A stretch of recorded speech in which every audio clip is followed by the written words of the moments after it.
पौराणिक कथा के अनुसार महर्षि वाल्मीकि का मूल नाम रत्नाकर था।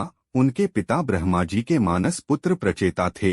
बचपन में एक भीलनी ने रत्नाकर का अपहरण कर लिया और इनका लालन पालन भील परिवार के साथ ही हुआ। भील अपनी गुजर-बसर के लिए जंगल के रास्ते से गुजरने वाले लोगों को लूटा करते थे।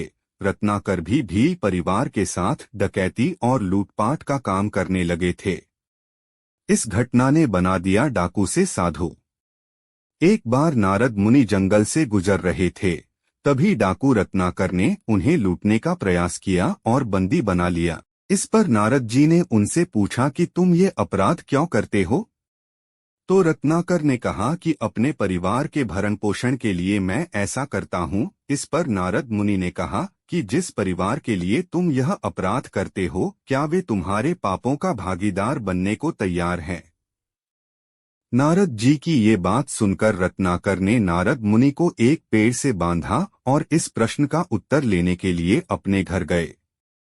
उन्होंने जब ये सवाल अपने परिवार के लोगों से किया तो उनको यह जानकर आश्चर्य हुआ कि कोई भी उनके इस पाप में भागीदार नहीं बनना चाहता था। उन्होंने वापस आकर नारद जी को स्वतंत्र कर दिया और अपने पापों के लिए क्षमा प्रार्थना की। इस पर नारद जी ने उनको राम नाम का जप करने का उपदेश दिया, लेकिन रत्नाकर के मुंह से राम राम की जगह मरामरा शब्द निकल रहा था।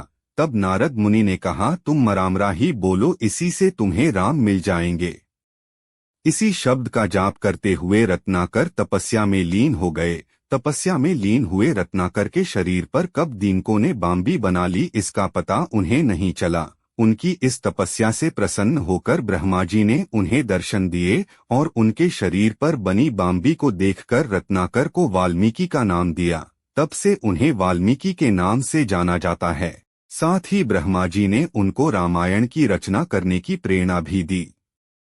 महर्षि वाल्मीकि एक बार एक क्रौंच पक्षी के जोड़े को निहार रहे थे, जो कि प्रेम करने में लीन था। उन पक्षियों को देखकर महर्षि काफी प्रसन्न हो रहे थे और मन ही मन सृष्टि की इस अनुपम कृति की प्रशंसा भी कर रहे थे।